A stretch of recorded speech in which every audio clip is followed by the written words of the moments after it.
Buenas tardes, alunaquitos. El día de hoy vamos a aprender a hacer una fogata con el acampamento Alunaquitos. Campamentos Alunaquitos te va a enseñar cómo hacer una fogata. Enseguida pasamos con nuestro campista Razo Soria.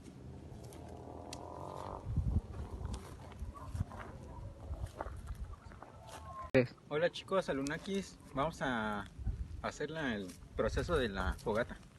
Vamos a ocupar un poco de leña.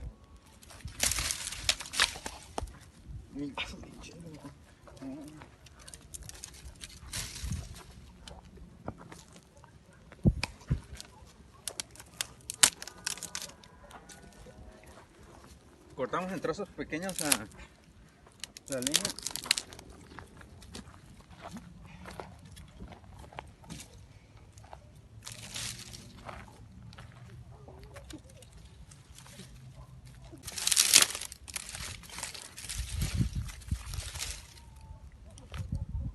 Con la ayuda de un encendedor vamos a encender la fogata.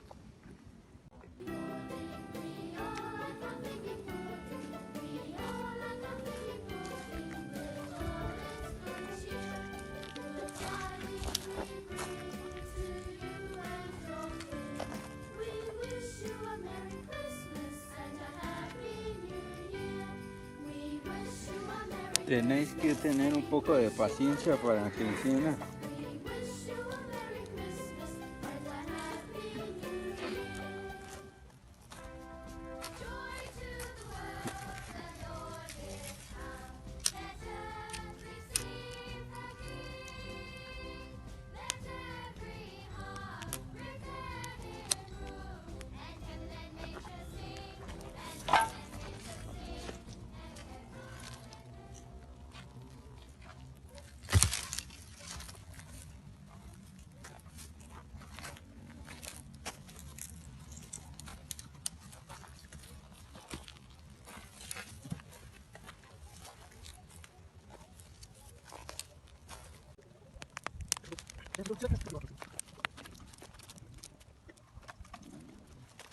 Este video le damos un fuerte aplauso al instructor Razo.